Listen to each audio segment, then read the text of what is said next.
Well, thank you everyone for being here, including the Zoom audience. Thank you for being here. So I'm Elizabeth Mendenhall. I'm an assistant professor at the University of Rhode Island in the United States in a marine affairs department. So I'm lucky that I get to study the ocean all the time. And I'm here for this semester as a Fulbright Iceland US scholar in the polar law program. And I'm excited to talk about this topic today because I think it's on a lot of our minds with the promise of a new international treaty to regulate plastic pollution. But I want to start by just taking stock of what we know and where we are. So what we know about the problem of marine plastic pollution and what we have already in terms of international law and international regulations. Because before we can really evaluate what we need and what pitfalls might face a new treaty, we have to figure out, what are the basics of the problem and the solutions that we already have. So I'm going to try to be very brief on this top topic, which is difficult for me, but I'll do my best so that we can get to the good stuff in terms of solutions. So we like plastic, and we've been really investing a lot in plastic production since World War II. Honestly, it's a good product. It's durable, it's lightweight, it's cheap, it's versatile. And this lightweight feature is especially important because plastic packaging allows us to transport things internationally for less money. The fuel costs are lower when the weight is lower, and plastic can be a durable but also a lightweight product. Of course, disposable plastics have really entered our culture in a big way. This is a cover from Life magazine in 1955, celebrating the disposability of single-use plastics. It's estimated that of plastics produced today, around 50% are single-use products. A lot of that is packaging. I know a lot of you are familiar with some of the disposable medical devices and medical uses like COVID tests. How much plastic have we thrown away in the last few years for a medical reason? So we like plastic. We're producing more and more of it. And obviously it's starting to cause major problems, or it has been causing major problems, but we're really just starting to wake up to that. So this is remote Henderson Island in the South Pacific. It's an uninhabited island that is described on Wikipedia as relatively unaffected by human activity. So either Wikipedia really needs to be updated or our standards are very low for relatively unaffected. So the plastic is starting often in our homes and our stores, and it's ending up on uninhabited atolls in the middle of the ocean. We know a lot about how plastic gets there, but there is still major uncertainty. For a long time, we thought most of the plastic in the ocean came from ship-based activity, from cruise ships or fishing boats and their lost gear. We now understand that the majority comes from land-based activity. So the prevailing estimate, it's commonly understood that of the plastic in the ocean, 80% of it comes from land-based activities. And these are the typical pathways through which plastic pollution enters the ocean. Most of it is unintentional pollution. It's very rarely intentional dumping of waste into the ocean. More often, it's just waste mismanagement. Sometimes the plastic will end up in a landfill, but the landfill doesn't have a good cover, so the wind will blow it off into the ocean. Or sometimes a storm surge will sweep over city streets and wash back all the plastic that's on the ground into the ocean environment. And of course, we're learning more and more about microplastics that can come from, among other things, synthetic fabrics that we wash in the laundry. And when it goes through the laundry cycle, the filter on your laundry machine isn't fine enough to capture those microfibers before they enter wastewater treatment plants, and sometimes, and then go into the natural environment. And the plastic that ends up in the ocean, much of it collects in these 5 major gyres. Now, we have identified these 5. We think there are probably more. This is where plastic is collected in the ocean as a result of circulation patterns. And as we'll see in a bit, this is in parts of the ocean that are subject to shared regulation. They're far away from the coastline of any individual country. They're in the parts of the ocean that we are all supposed to manage and protect. So this is a density image of the Great Pacific Garbage Patch, which is the gyre that was kind of discovered or popularized or publicized earlier than the others. And it's important to note that this is not a trash island. It's more like a plastic soup. And most of the plastic floats below the surface of the ocean. So it's difficult to get like a satellite photo of this garbage patch. It's really not until you're right up in it that you can see how dense the plastic is just below the surface. So we know about these gyres, but there actually was a great mystery. And I'm sorry that the Zoom is cutting it off at the top here.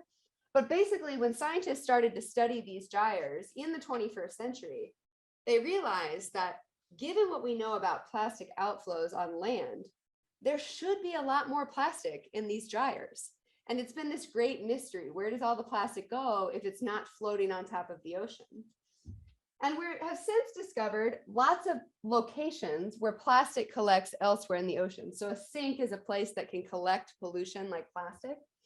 So we're starting to find it in deposits on the seafloor or mixed up in coastal sediments. That'll sort of, the wave action will mix it up in the sand, and then it will be mixed back out into the water and then back into the sand. And so there are different mechanisms that we know of that are pushing plastic to other parts of the ocean, like currents that push plastic down, or plastic will change buoyancy as it degrades or as it's biofouled, as microorganisms kind of populate the plastic and change its buoyancy. So we know the plastic is there.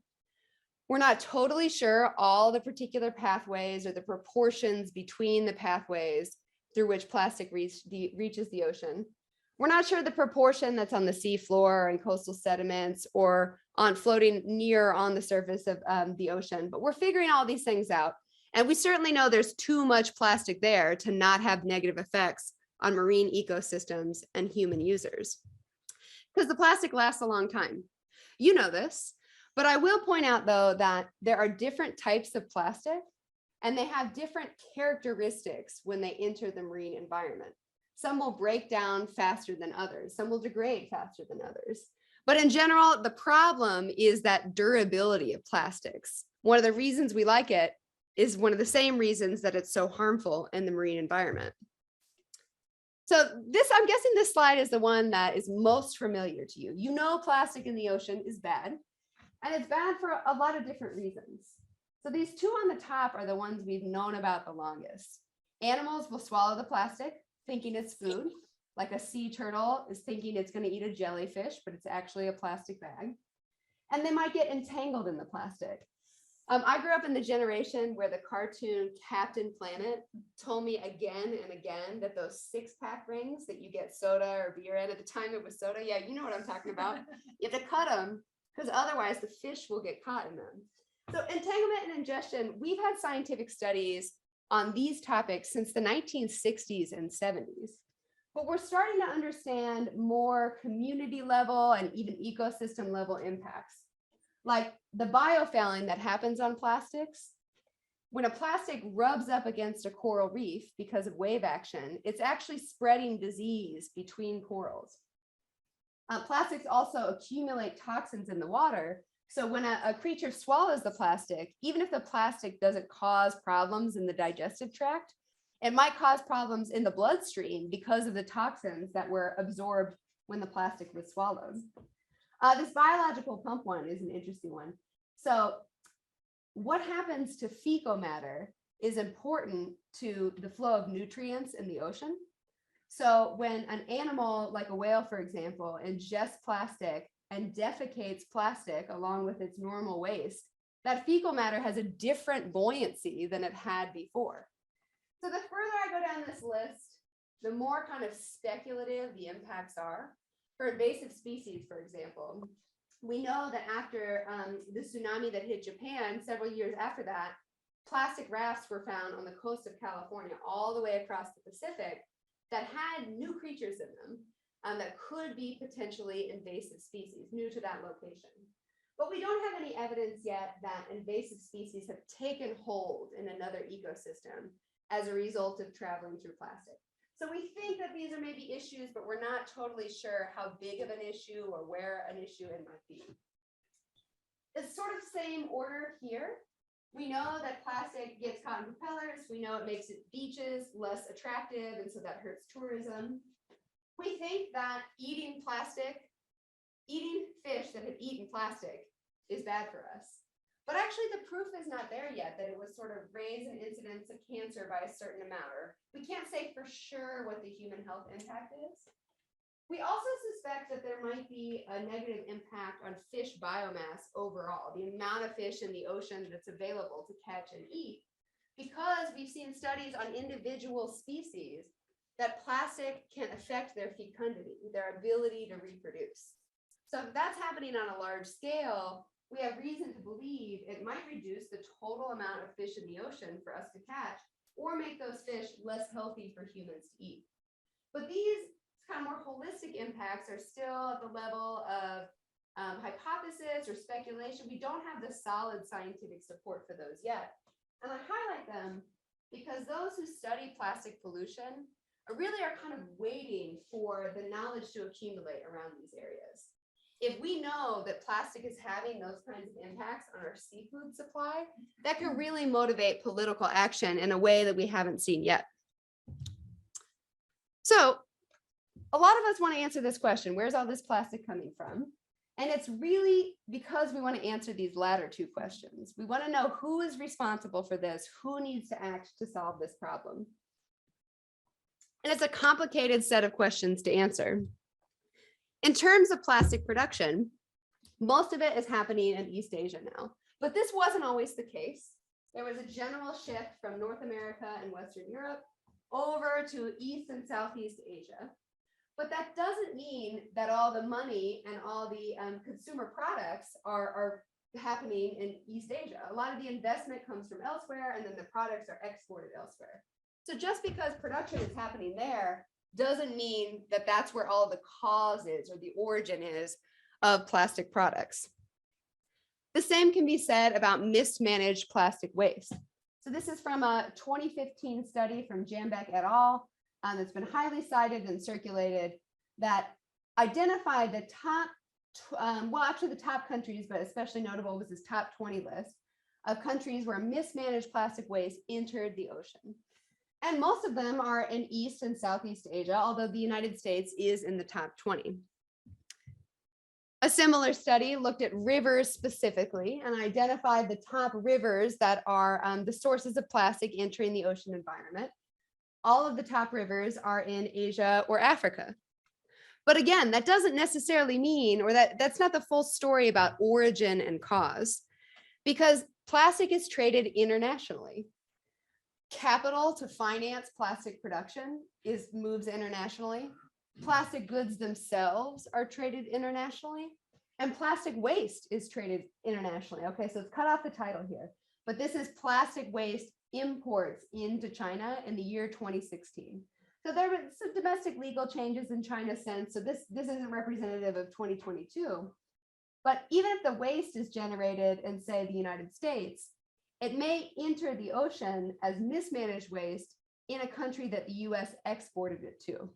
So cause and blame and who should solve this problem are really complicated questions. And the one thing that we can say for sure is all of us are implicated. As the international community, I didn't mention this, but my background is international relations. So I'm always thinking how states, it's my word for countries, need to cooperate to solve international problems. And this is a true international problem that occurs in globally shared ocean space that we all need to work together to find a solution to. So these are the takeaways I want you to leave with in terms of knowledge about plastic production. It's not slowing down. In fact, the rate of increase is increasing. And I want to establish this because the next slides will be about what we've done in terms of solutions. And in my book, we have not solved this problem substantially if plastic production is accelerating. Secondly, the types of plastic are diversifying. So you all know, I mean, there's like, I can see like 10 plastic items in this room already. And there are differences in terms of flexibility, layering, porous, that, just all those different features in terms of lightweight, flexibility, cheap, etc. we're getting more types of plastic and they're being layered in different ways, which is a problem for recyclability, for one. Not all plastics are equally recyclable. And if two types of plastics are joined together, the two theoretically types of recyclable plastic may no longer be a recyclable product. So that complicates things. And of course, different types of plastic have different effects in the marine environment, depending on how they break down, how buoyant they are, et cetera. So the problem is getting more complicated. We're also seeing this phenomenon, and you'll see some examples of this on a later slide, where the fossil fuel industry is feeling pressure around renewable energy. But they want to make profits. They want to serve their shareholders. And so they're pushing new plastic products because plastic is made from petroleum. It's a petrochemical product. And so we see this shift in portfolios from these major multinational companies away from fossil fuel for energy and towards fossil fuels for plastic. So industry is sort of shifting its focus. We've also seen this phenomenon, and later on I'll call it balloon effects. It's like when you have a balloon that's filled with air and you squeeze it in one area, the air just shifts to another part of the balloon. So when companies are in a market that has tighter regulation, like the European Union has tighter regulations for recycled content of plastic products, for example, you see companies adjust in that market and then open a new market for disposable single-use products elsewhere. So Johnson & Johnson has been known to do this, where they'll use recycled material to sell in the EU market, and then they start marketing these single-use Head and Shoulders products in the Indian market. So companies are shifting around to take advantage of changes in regulation. And lastly, as represented by this chart, more and more plastic waste produced every year. So in my book, this all means we are not solving this problem. But we started to do stuff to move towards solutions. And this is actually a relatively new phenomenon. So two kind of takeaway phrases here. The first is, for a long time, we thought it was totally fine to pollute in the ocean. Everyone has the right to use the ocean as a sink for waste products you don't want. We also, for a while in the 60s and 70s, thought that it was the most environmentally friendly place to put your pollution. And the phrase, I know you know it. Can you tell us? Yeah, say it. Dilution is the solution to pollution. Yes, the solution to pollution is dilution. So the ocean is so big, of course it can handle all this pollution.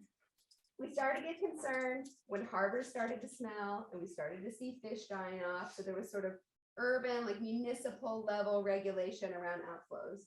And this is a very brief history of the 20th century on marine pollution. But the first major international agreements were around oil pollution coming from ships, because ships, oil tankers would go, across the Atlantic and they'd be heading into port and you'd see like this big oil slick. People started to notice that, started to not like that. So most of our early efforts were focused on oil pollution.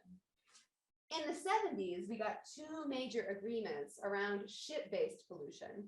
So if you've studied this area, I'm talking about MARPOL and the London Convention. London Convention covers dumping of waste products, and MARPOL covers operational oil pollution, which happens like in the normal operation of ships. There are reasons to kind of put oily bilge water, for example, into the ocean, and also the risk of like oil tanker accidents. So most of what we have on marine pollution is focused on ships and sea-based pollution, and it's done a pretty good job. It was only in the 1970s and 1980s where for the first time we got general obligations to protect the marine environment, including to reduce, prevent, and control land-based pollution. So this is my main research area, the United Nations Convention on the Law of the Sea, or UNCLOS, negotiated from 1973 to 1982. And I usually carry it around in a big binder. It's like this thick. They call it the Constitution for the Oceans. It covers all ocean areas, all ocean uses. Oh, and it was a huge accomplishment, including this, the first general international obligation to protect and preserve the marine environment. So this was a big deal. And it sort of was part of this general movement in the 1970s in favor of international environmental agreements. The main thing, and don't stress about how complicated this slide is, but the main thing that UNCLOS did is it divided up the ocean between states, and then it established kind of international ocean areas. So in general, if this is your land area, the further you get from the coastline, the fewer rights and duties you have as a sovereign coastal state until you get out in the middle. And that's global commons, a shared area where everyone has a right to use it. Everyone has like a general duty to protect it, but there aren't really specifically assigned rights and duties depending on the part of the ocean or the high seas that you're in. So all this light blue area, which as we know is where a lot of the plastic ends up, has to be managed cooperatively. But the plastic, most of it is coming from inside sovereign jurisdiction. It's coming from coastal states, leaving their coastal waters and ending up in the high seas. The Law of the Sea Convention, UNCLOS, does include specific obligations on land-based pollution. And the reason I always include this in these talks is when I ask students to tell me what your dream plastics treaty would include, they often say stuff that's already included in UNCLOS, like this language that all coastal states and 168 states, well, 167 plus the EU, have ratified UNCLOS. They've agreed to be bound by this rule. They must reduce, prevent, and control using best practical means and all necessary measures land-based pollution. It sounds pretty good. It sounds like what we want. It also has this other phrase, you must take into account international rules that are negotiated. Bottom line, red is darker than it looks on my computer screen, but bottom line, it's failed to shape state behavior. States have agreed to this. They're not really doing anything different as a result of it. Law of the Sea scholars, oh, it's in the top right here, say that in general, these provisions are too vague to be useful. They don't create a specific standard. No one's watching to see if you're following these rules. They're sort of counting on states to watch each other. But why would you accuse another state of breaking the rules if you yourself are breaking the rules? There's not much incentive there. And there's no liability. Like if you don't follow these rules and a lot of the plastic flows out of your coastline into the high seas, nothing happens. Even if you can clearly say, hey, this plastic came from your country, there's no kind of payment scheme or punishment as a result of that.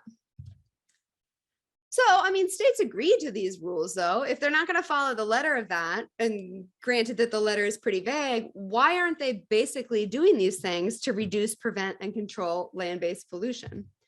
These are some general explanations that the international relations literature would give you. The top one is that the benefits of plastic production and consumption are concentrated. A lot of Fortune 500, like mega companies that everyone's retirement plans, at least in the US, are invested in, are making tons of money for all of us and selling cheap products for all of us that benefit an individual country's economy and benefit their consumers. So the benefits can be concentrated, but the costs are diffuse. They're shared by everyone who uses the ocean. They're shared by, birds and corals that don't have a voice or a vote or a lobbying organization. It's also hard to establish exactly whose fault this is for the reasons that I went over earlier around international trade. Also, once a product starts to break down, it's kind of hard to pick it up and say where it came from. The label is one of the first things that tends to erode away.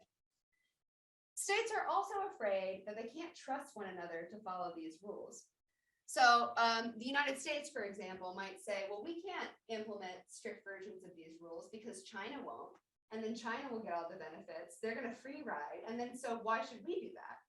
So if everyone isn't acting together, no one trusts that the other states will act, and they don't want to be at a competitive disadvantage. States also, and this has been increasingly true since the 70s and 80s, they don't really like letting an international treaty tell them what they should do domestically. They like to protect their ability to make the rules, make the laws for their citizens, their companies, their ships. So they kind of jealously guard their sovereignty. They don't want to delegate any authority to anyone else. And states want more jobs for their citizens. They want to grow their economy. They want to be competitive on the global market. And so adopting regulations or rules that would reduce, prevent, and control land-based pollution might be perceived as a cost that they don't want their economy to have to bear. The reason I go over these issues is they will all apply to the new plastics treaty that we will hopefully negotiate. I see can I take my last 11 minutes, Yvonne? Can I go until, okay. Great, I'll need it. There are a lot of other international agreements, and I group them all together because they have one thing in common. They're voluntary. They serve as coordination mechanisms. So they kind of set shared goals and they bring everybody together and they say, well, here's some best practices. Let's share some information, report on what you've done, and just sort of let's all do our best. It's kind of the vision of these agreements.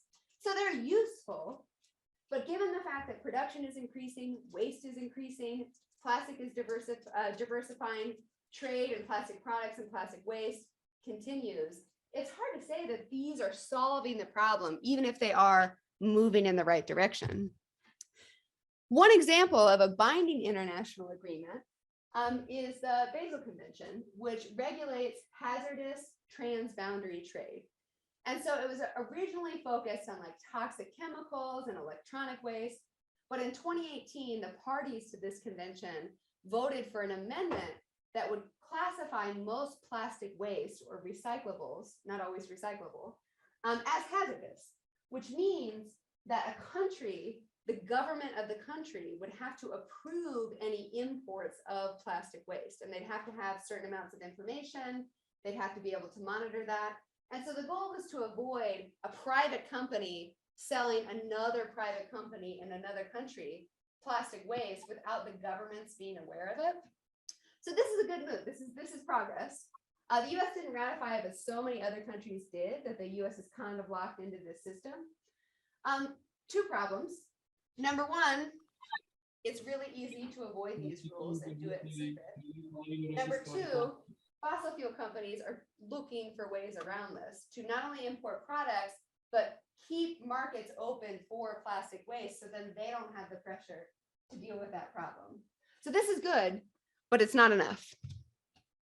National governments have also been doing a lot of stuff. And if you're interested in that, it's not my area, but here's two great sources. The United Nations Environment Program put out a report in 2018 cataloging all national level action. And Duke University is maintaining kind of like a Wikipedia of plastics policy that's constantly updated. So if you're looking for a particular country or municipality, these are the places that I would recommend you go. So what we have is general obligations in UNCLOS, uncoordinated, but lots of different national actions. We have international coordination mechanisms like these. And we have the Basel Convention amendment that controls the trade in plastic waste.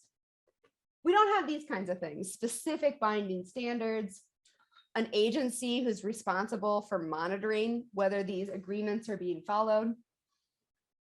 No way for an individual or a company or a state to sue another state and like get some kind of compensation when this pollution happens. There's no body of money that's supposed to help developing countries build modern waste management structures. We are controlling the waste trade, but we're not really controlling plastic production, and we're not really controlling the trade in plastic products in a big way. It's sort of happening on the margins. Some countries are doing it, but not in a big way. We don't have any of this. So I usually use this slide. I have been using it before this plastics treaty was proposed, and it's just to like think about what we can do kind of slide. I think this rectangle here is really what we've been focusing on. There's been a lot of talk about like, do your part. You know, if you don't buy plastic, that'll help solve the problem. There's a lot of problems with that approach, namely our lack of control over the market. But instead of spending a lot of time on this slide, I just want to say that I think that we're shifting up towards this dotted box up here, more international action and more national level action. We've had like cities and individuals and universities investing in this kind of stuff, but we need action at a higher scale. And that action can include focus, should include focus on production, consumption, and disposal of plastics. But we want to think about who has the responsibility, who has the capability, and who is interested in investing in what parts of a solution. Because if you don't have capability or interest, it's hard to make responsibility turn into actual action. So, a treaty. Hopefully we'll get one. So the United Nations Environment Assembly passed a resolution that would create a committee to come up with a draft treaty that maybe countries will vote on. And the target is 2024. And it's an ambitious resolution because they're like, we need a treaty that covers the full life cycle of plastics that includes these kinds of things.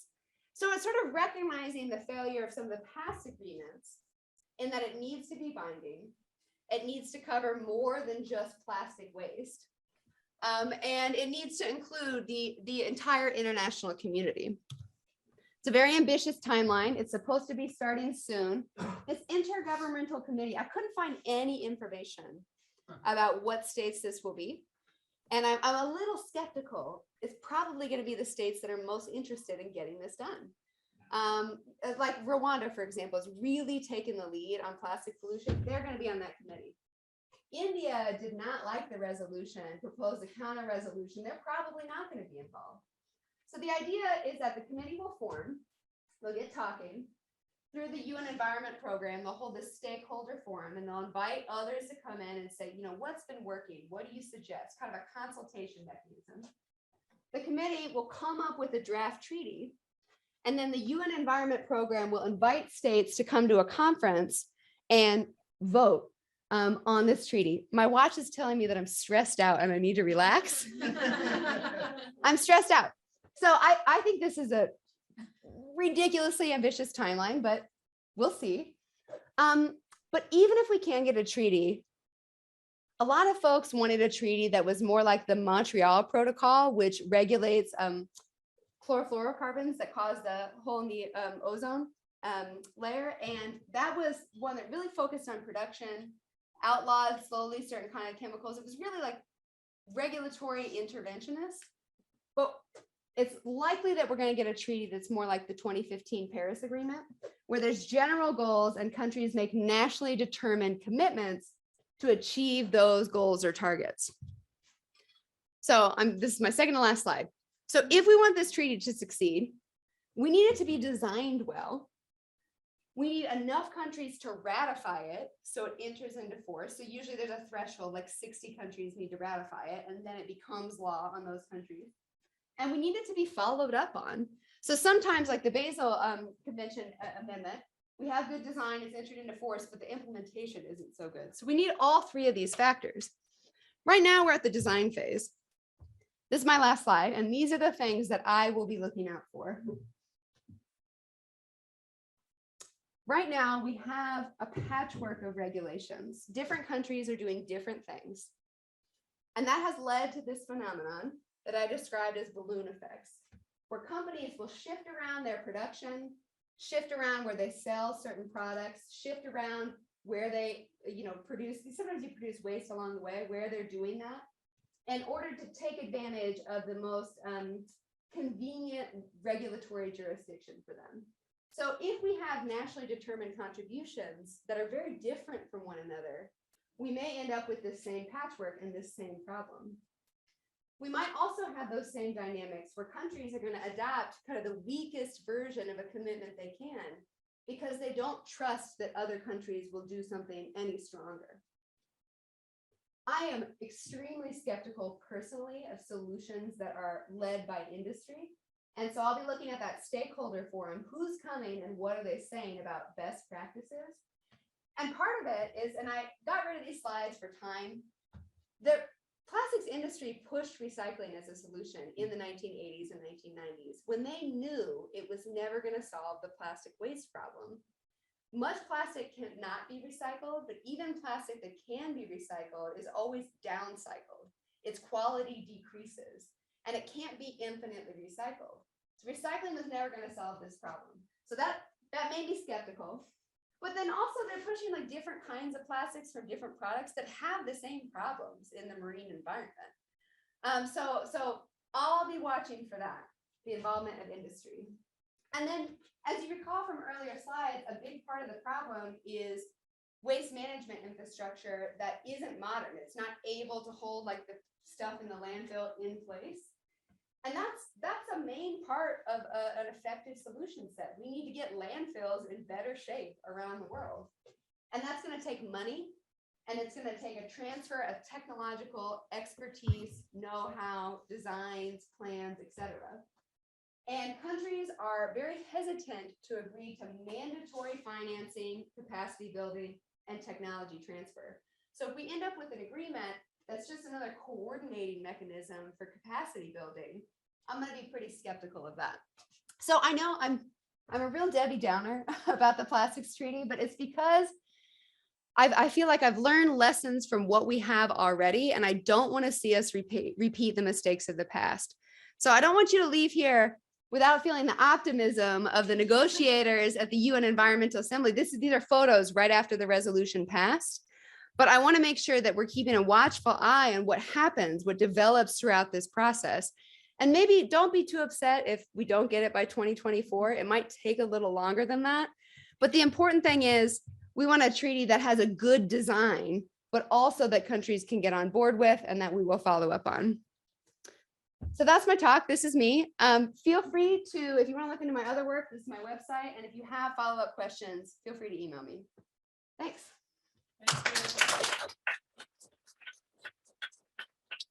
Oh, sorry, I took up the whole time, so there's no Q&A time, right? Yeah. Well, you have my email address. You can find me in the hallway too. Okay. Maybe we can do, the Q&A because the whole afternoon is about plastic. And if you have time to stay here now with us, Yeah. we can engage in a discussion also with the other speakers. Yeah. Can we hold back our questions? Okay, if I could just ask a couple of questions, because I fear that a few of my questions might be inflammatory later on. Okay. But good now? Yeah, but good now, because I think you're the right person to answer them. So, okay, so just full disclosure, I've got a horse in this fight. I own a bioplastics company. I was wondering if you could speak on a little bit about the sort of greenwashing that we see with these so-called bio-based and bioplastic solutions that are being pushed by the industry. The thing that comes to mind is bio-based polyethylene terephthalate. Because like right now, the so-called what's it called, the plant bottle is being used by Coca-Cola and whomever is being touted as a genuine solution to petrol-based plastics, which is of course complete and total bullshit. Because the polyethylene terephthalate is no more biodegradable, being whether it's produced from a plant or produced from petrochemical products. But I was just wondering if you could kind of speak on the dynamics in terms of like cobbling together like a common set of terminology that is universally understood, because I feel like people, including policymakers, are throwing around this terminology without anything resembling scientific evidence. And I find that to be incredibly frustrating. Yeah, I don't know if thanks for the question.